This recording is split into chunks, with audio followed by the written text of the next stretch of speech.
A king obsessed with the heirs, a dynasty built on cradles that kept falling silent. From gilded nurseries to unmarked tombs, the children of Henry VIII were born into a kingdom that demanded miracles and punished failure. Some wore crowns, some vanished in infancy, others survived only as rumors whispered through history's corridors. Tonight, we follow them all, princes who never reigned, queens buried together, and ghosts who reshaped a nation simply by not surviving. Whatever happened to Henry VIII's children? The answer is less about what they became and more about the mysteries they left behind. Before we dive in, make sure you hit subscribe so you don't miss the next descent into history's strangest shadows. And while you're here, tell me in the comments where in the world you're watching from and what time it is as you listen. Midnight in London, dawn in California, somewhere between. I'd love to know which corner of history and which hour of your night you're sharing with us. Mary I, 1516 to 1558. Mary came into the world with trumpets, bells, and bonfires, but she spent much of her life convinced God had given her a crown as a consolation prize. The daughter of Catherine of Aragon, she was Henry VIII's one surviving child from a marriage built on 20 years of failed pregnancies and political maneuvering. To the court, her birth was a disappointment. No prince, no heir, no stability. But to Henry, she was at least a sign the machinery worked. For a time, the king celebrated his little princess with genuine affection. And then, of course, he changed his mind. Mary grew up to be the living embodiment of her mother's humiliation. When Henry declared his marriage to Catherine invalid and replaced her with Anne Boleyn, Mary became collateral damage. She was stripped of her title, forced to serve her infant half-sister Elizabeth, and branded illegitimate by law. Imagine the whiplash of being both royal and irrelevant. It wasn't just a demotion, it was a philosophical insult. You are both God's chosen daughter and nobody at all. That paradox would sit like a splinter in her psyche for the rest of her life. When her turn to rule finally came in 1553, she entered London triumphantly, cheered as a savior of legitimacy, of tradition, of the old order. She was 37, unmarried, and determined to prove that she could do what her father failed to, restore the true faith and produce an heir. What followed was a reign remembered more for its flames than its reforms. Her attempt to roll back the Protestant tide meant persecution, executions, and the nickname that still sticks centuries later, Bloody Mary. The irony is painful. She wanted to be remembered as the mother of a restored Catholic nation, but history cast her instead as a national nightmare. Her personal life was just as haunting. Mary's marriage to Philip of Spain in 1554 was a dynastic alliance, not a love story. She dreamed it would produce the long-awaited heir to stabilize England, heal her broken legacy, and silence the mockery of her illegitimacy, lying forever beneath the Protestant icon. And yet, Mary left behind a haunting reminder. For all the executions and failed pregnancies, her reign poses a question that history still sidesteps. Was she crueler than her father, or merely less successful? Henry burned monasteries, starved the treasury, and beheaded wives, but he is remembered as the larger-than-life king. Mary tried to assert the same authority, and she is remembered as monstrous. Perhaps history doesn't punish cruelty, it punishes failure.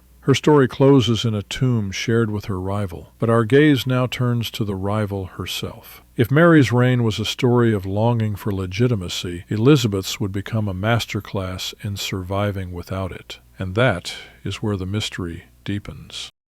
Elizabeth I, 1533 to 1603. Elizabeth entered the world as both miracle and disappointment.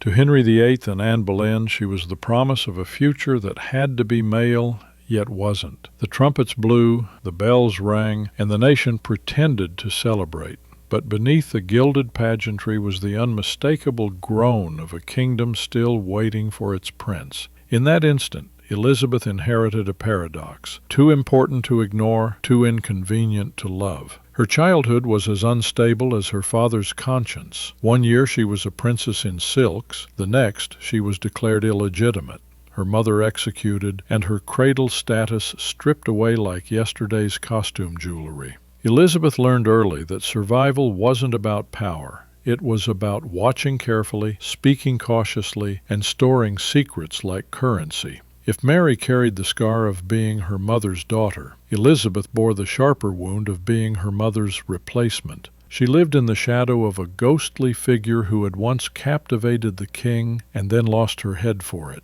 Small wonder Elizabeth grew up wary of passion and allergic to promises. By the time she took the throne in 1558, Elizabeth had been written off as a pawn in other people's games, a marriage alliance here, a potential traitor there. But the crown fell into her lap like a poisoned chalice, and she turned it into theater. Hers was a reign built on performance. She dressed like an icon, spoke like a poet, and maneuvered like a chess master. To her people she became the virgin queen, married to the realm. To her suitors she was a riddle with red hair and iron nerves. And to her courtiers she was both inspiration and terror, capable of charming them with a smile and destroying them with silence. The mysteries surrounding Elizabeth are not just political but personal. She never married, never bore children, and never offered clarity about why. Was it trauma from her mother's downfall? Was it calculation, knowing a husband meant sharing power? Or was it simply chance?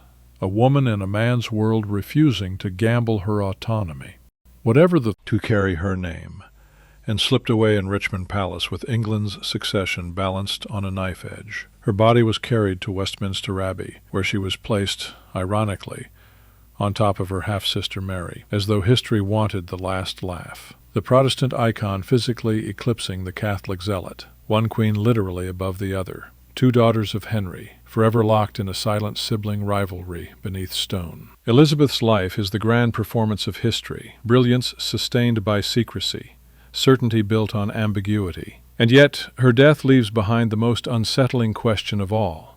How could the longest reigning Tudor, the queen who bent Europe to her will, still leave behind only uncertainty about her most human realities, her body, her health, her private truth? It is that tension, the carefully staged queen undone by the uncontrollable flesh, that hands us directly into the story of her younger brother. If Elizabeth's reign was about mastering appearances, Edward's was about how fragile life can look when the mask is stripped away. For while she reigned for decades, he never even made it out of boyhood, and his ending, unlike hers, came with the stench of something doctors could see but never quite explain. Elizabeth may have mastered the art of appearances, but here's something we don't need to keep mysterious.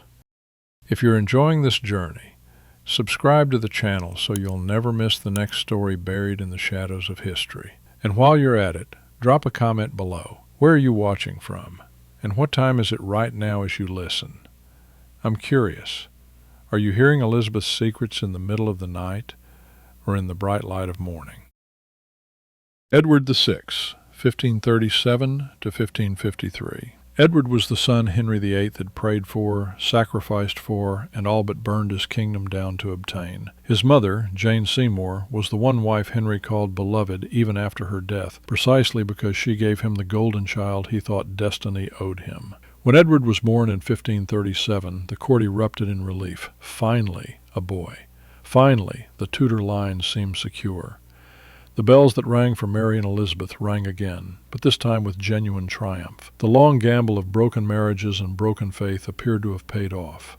From the start, Edward's life was wrapped in cotton and ceremony. He was treated less as a child and more as a state asset, an investment to be protected from drafts, germs, and careless servants. He had tutors instead of playmates, physicians instead of babysitters. Even as a boy, he showed signs of a sharp, almost precocious intelligence. He could argue theology before most children could argue bedtime. He wrote letters in Latin, Greek, and French. He saw himself as a miniature reformer, a king-in-waiting who would not only secure the throne, but also purify the kingdom's soul. The irony, of course, is that while he planned for the future, he barely had one. Edward became king at just 9 years old, following Henry's death in 1547. He was technically monarch, but practically a ward of the state, governed through councils and regencies. His reign was full of contradictions.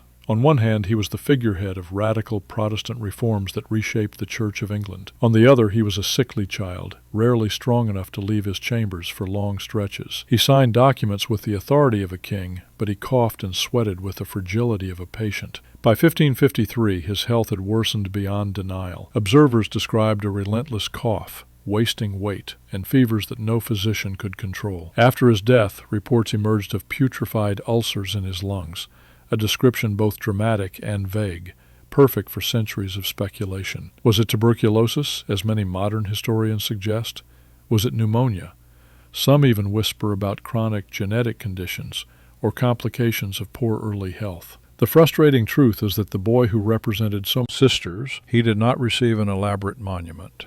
His short life left England with no child, no dynasty, and no real legacy beyond the paperwork of his reforms and the mystery of his illness. He was the son Henry wanted most, yet the one who lived the least. His reign feels more like an echo than a story, a cough heard in the background of Tudor history, fading too quickly to be pinned down. And it is in that fading, that abrupt silence, where the intrigue deepens. If Edward's death was a puzzle of symptoms and speculation, the child who came before him, Henry Fitzroy, presents an entirely different kind of enigma. A boy not meant to matter, yet publicly acknowledged, elevated, and mourned by his father. Why would Henry VIII, so cautious with legitimacy, bestow so much on a son he could never make king? The answer lies in the life and untimely death of the teenager who might have rewritten the Tudor story if only he had lived longer.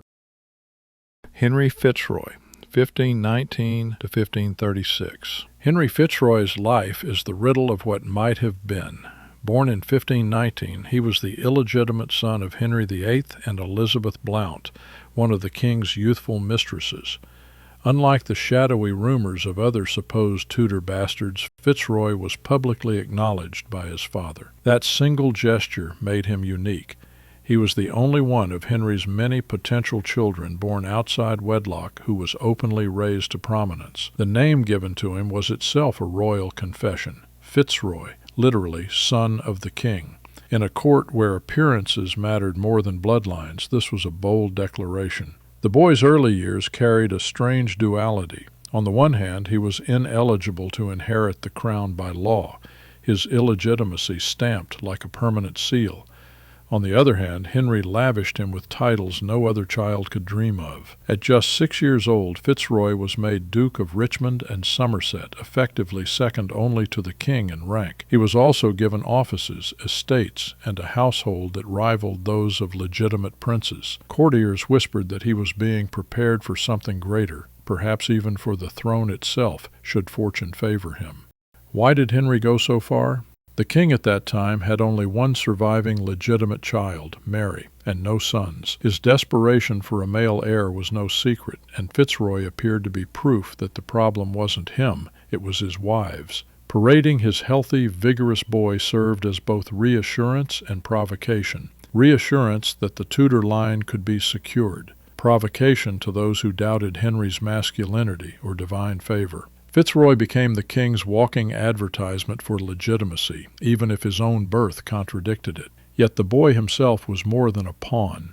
Contemporary accounts describe Fitzroy as bright, charming, and athletic, a youth who carried himself with the bearing of someone born to rule. He grew close to Mary Howard, whom he married in 1533, though the match produced no children. In a different world, one could imagine him stepping into the void left by Edward VI's early death, or even preempting it altogether. History loves its what-ifs, and Fitzroy, a teenager who was once treated like a prince, though never truly one. Visitors today find themselves standing before the marble effigy of a boy who could have altered the fate of England, but instead became a footnote in the dynasty his father obsessed over preserving. Fitzroy's story asks us to imagine the fragile nature of power. How differently might the Tudor line have unfolded if this acknowledged son had lived to manhood? Would he have been legitimized by Parliament? Would Mary and Elizabeth have been pushed aside? Or would Henry's gamble have plunged the realm into deeper chaos? We cannot know, and that is precisely why Fitzroy remains one of the most haunting figures of the Tudor nursery. the king's only acknowledged bastard, raised like a prince, and gone before history could decide what to do with him. And yet for all the tragedy of a promising youth cut short, Fitzroy was at least granted the dignity of recognition. Many of Henry's other children were denied even that. Which brings us to the next layer of this story. The fragile, fleeting lives of infants born in pomp and prayer, celebrated as Tudor heirs, and gone before their first spring had passed. None embodies this better than Henry, Duke of Cornwall, the baby who seemed to promise everything and survived only long enough to remind his parents of what they lacked. Henry, Duke of Cornwall, 1511. The first great hope of Henry VIII's dynasty arrived on New Year's Day, 1511. Catherine of Aragon, after years of anticipation and pressure, had given birth to a healthy boy. He was christened Henry, titled Duke of Cornwall, and heralded as the answer to every anxious prayer echoing through the halls of Westminster. The bells of London rang out, bonfires lit the night sky, and pageants spilled through the streets. For a brief moment, England believed it had found stability, a boy to inherit the crown, a dynasty secured, and a queen who had proven her worth. The celebrations bordered on extravagant. Records describe a joust held in honor of the newborn, a spectacle of pageantry and steel designed to announce to Europe that the Tudors were here to stay. Courtiers rejoiced, ambassadors sent word back to their kings, and Henry VIII, barely 2 years into his reign, glowed with paternal pride. To the king, this son was proof of divine favor. To the nation, he was the embodiment of continuity, the assurance that the violent wars of succession that had birthed the Tudor line were finally behind them. But the promise did not last. Just 52 days after his birth, the Duke of Cornwall was dead. The causes remain cloaked in silence. Contemporary accounts mention illness, but no specifics. Modern historians speculate about sudden infant death, infection, or congenital frailty, yet nothing can be proven. What matters most is not how he died, but how quickly the jubilation of a kingdom collapsed into mourning. The bonfires were extinguished, the jousts silenced, and Henry and Catherine were forced back into the familiar uncertainty of childlessness. The death of this infant prince shaped more than just his parents' grief. It cast a shadow over the entire Tudor experiment. If he had lived, there might have been no break with Rome, no parade of wives, no national trauma over succession. A single healthy boy in 1511 could have rewritten the history of England. Instead, his absence created the crisis that defined Henry VIII's reign, the desperate, almost obsessive pursuit of a male heir at any cost. For Catherine, the loss was devastating but not unique. She had already suffered one miscarriage. Henry, Duke of Cornwall, had carried the crown in his crib, and when he slipped away, the weight of that crown became unbearable for everyone else. Today his name is scarcely remembered, overshadowed by the more dramatic figures of Mary, Elizabeth, and Edward. Yet in many ways the Duke of Cornwall was the most consequential of Henry VIII's children, not because of what he did, but because of what his death forced his father to do. A reign that could have been stable and ordinary became one of the most tumultuous in English history, all because the baby who was supposed to save it didn't live long enough to walk. And the tragedy didn't end there. The Duke of Cornwall was not Catherine's only loss. His brief life was just one chapter in a string of pregnancies and heartbreaks that defined her marriage to Henry. To understand the relentless pressure that turned a devoted queen into a discarded wife, we must turn to the children who never even lived long enough to be christened, the silent heirs whose absence shaped the course of a kingdom. The other children of Catherine of Aragon. If Henry, Duke of Cornwall, embodied a fleeting promise, then the other children of Catherine of Aragon illustrate the brutal arithmetic of Tudor dynastic politics. Pregnancies counted like coins, births weighed like state treaties, and losses treated as national crises. Catherine, daughter of Ferdinand and Isabella of Spain, entered her marriage to Henry VIII not just as his queen, but as the linchpin of England's alliance with one of Europe's most powerful dynasties. She was expected to do one thing above all else: deliver sons. Yet her story became one of repeated hope followed by repeated grief, a cycle that defined both her marriage and the kingdom's destiny. The records paint a haunting tally. In 1510, Catherine's very first pregnancy ended in heartbreak, with either a stillbirth or a short-lived infant. In 1511 came Henry, Duke of Cornwall, whose survival for only 52 days teased the court with triumph before dissolving into mourning. In 1513, another son arrived but lived only a few hours. In 1514, Catherine delivered yet another stillborn child. By the time Mary was born alive and healthy in 1516, the court had already begun to whisper about whether Catherine's womb was cursed. Even Mary's safe arrival couldn't silence the unease. And then, in 1518, Catherine endured another stillbirth, this time a daughter. 7 pregnancies, 1 surviving child, 6 reminders that the Tudor dynasty was balanced on the thinnest of threads. What makes these losses particularly significant is not just their private toll, but their public consequences. In an era when medicine could not explain miscarriages, stillbirths, or infant mortality, such events were often interpreted as signs of divine displeasure. Each child lost was not only a blow to Catherine and Henry personally, but a signal to courtiers and rival powers that God might not favor the Tudor line. Superstition and politics merged, creating pressure that no human body could bear. Henry's response to these repeated tragedies reveals as much about him as its opening. The kingdom's religious destiny, its political alliances, and even Henry's personal legacy would all be reshaped by the fact that Catherine's other children did not live. And here lies the deeper mystery. Why so many losses? Modern historians offer a range of theories. Genetic incompatibility, Rh blood factor issues, underlying gynecological illness, but none can be proven. Medicine then could not answer, and medicine now can only guess. What is certain is that these deaths were not mere family tragedies, but catalysts for national transformation. Without them, Henry might never have pursued Anne Boleyn, never broken from the Pope, never set England on the path toward Protestantism. In that sense, Catherine's lost children are paradoxical heirs. They never ruled, never grew, never even had names recorded in most cases. Yet their absence shaped England more profoundly than many monarchs' reigns. They remind us that history is often written not by the survivors, but by the voids they leave behind. And into that void stepped Anne Boleyn, whose own pregnancies promised to erase Catherine's failures and secure the future. But just as Catherine's story was marked by heartbreak, so too would Anne's legacy be haunted by the mysteries of children who never lived to grow. The Lost Children of Anne Boleyn. Anne Boleyn is remembered as the woman who changed everything.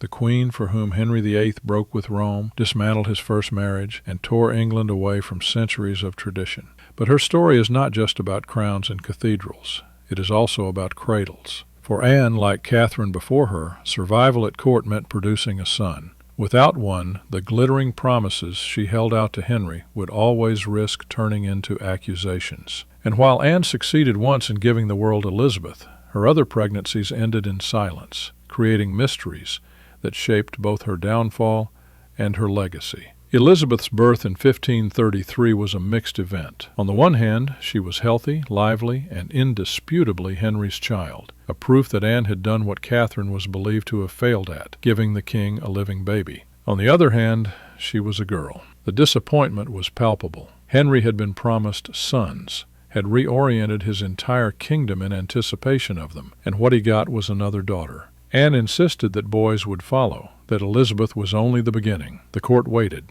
Henry watched, but the children never came. In 1534, Anne experienced her first known miscarriage. The details are sparse, but the loss chipped away at her aura of inevitability. Still, Henry clung to hope. Anne was young, and surely another pregnancy would succeed. By January 1536, however, the stakes had grown dangerous. Anne suffered another miscarriage, reportedly of a male fetus several months into development. The tragedy struck at the worst possible moment. Only days earlier, Catherine of Aragon had died, removing the last major obstacle to Henry's sense of freedom. Now, instead of celebrating a future heir, Henry was confronted again with failure. What caused these repeated losses? The answers are elusive. Some modern writers speculate about medical explanations.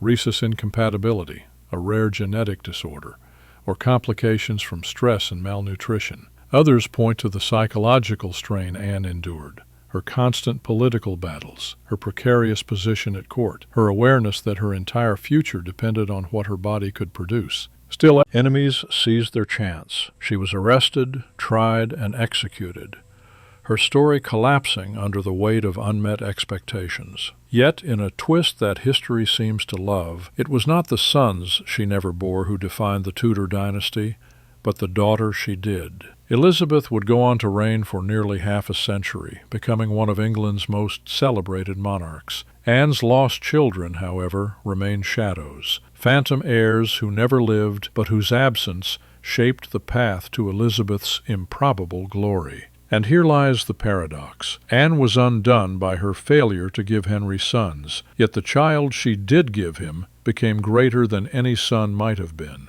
Still, the miscarriages cast a haunting echo. They ask us to wonder, what if Anne had succeeded in delivering the prince she promised? Would Elizabeth have been sidelined? Would the Reformation have taken a different shape? Or would England have been spared years of uncertainty about succession? Those questions can never be answered.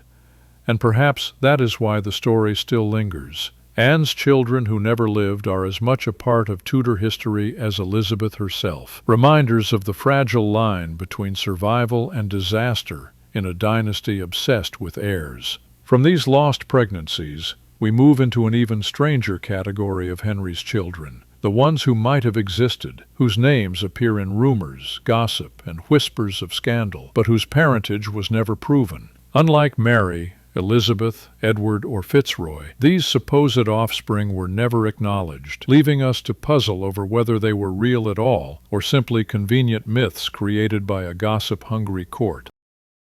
The rumored illegitimate children. Henry VIII left behind a trail of marriages, annulments, and royal proclamations detailed enough to fill entire archives. Yet beyond the carefully recorded dynastic maneuverings lies a shadowy gallery of figures whispered about as possible children of the king, illegitimate heirs who were never officially recognized. Only one, Henry Fitzroy, was openly acknowledged.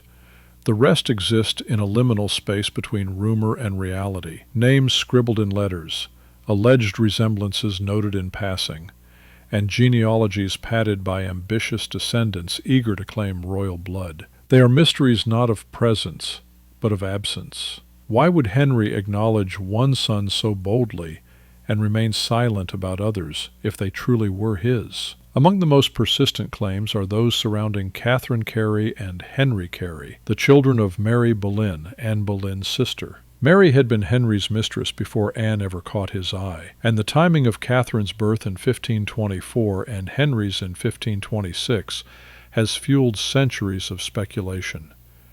Could they have been the kings? Some contemporaries noted their striking Tudor-like features, while others dismissed the idea as court gossip. Henry never acknowledged them, and legally they were recognized as the children of Mary's husband, William Carey. Yet the rumors persisted long enough that later generations of Careys leaned heavily into the suggestion, securing positions at court that seemed suspiciously privileged for a family of middling nobility. Another name often whispered is Ethelreda Malta, sometimes called Audrey. She was the daughter of John Malta, Henry's tailor, but rumors suggested she was in fact Henry's child by an unnamed mistress. The evidence is circumstantial at best. Gifts from the king, land grants that seemed extravagant for a tailor's family, but it was enough to spark curiosity. If true, it would paint a picture of Henry's affection extending beyond queens and courtiers to the lower rungs of his household. Yet once again there was no acknowledgment, no Fitzroy-like declaration. More dramatic is the legend of Sir John Perrot, a Tudor-era politician and military man who bore a noted physical resemblance to the king. Centuries later, stories circulated that he was Henry's son by a mistress named Mary Berkeley. Perrot himself seemed to lean into the rumor, using it to bolster his own status. Yet modern historians largely reject the claim, pointing out that no contemporary evidence links him to Henry. The resemblance, they argue, may have been coincidence, while the legend grew in later years as a convenient piece of self-promotion. There were others. Thomas Stukely, the adventurer rumored to be the king's son. Richard Edwards, a composer and courtier occasionally named in gossip, and several more names that drift between history and myth. In each case, the pattern repeats: timing that makes the claim plausible, circumstantial favors from the crown, physical similarities noted by gossips, and then silence. No official recognition, no title, no Fitzroy-style proof.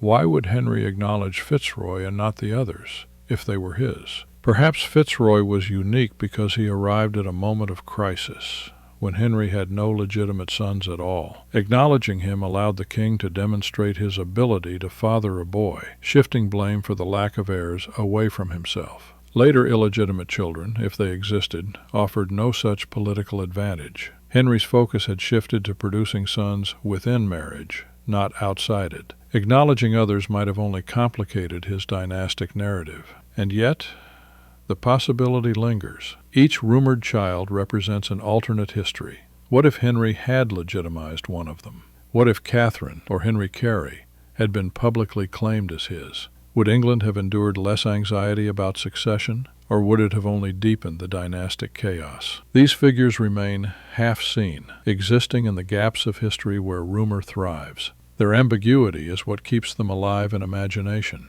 Unlike Mary, Elizabeth, or Edward, whose lives can be charted and catalogued, these rumored heirs leave us with only questions. They are part of Henry's legacy not because they shaped events, but because they remind us how much of his story resists certainty. For a king obsessed with control, the persistence of these rumors is an ironic coda. Even in matters of blood, he could not command the narrative entirely.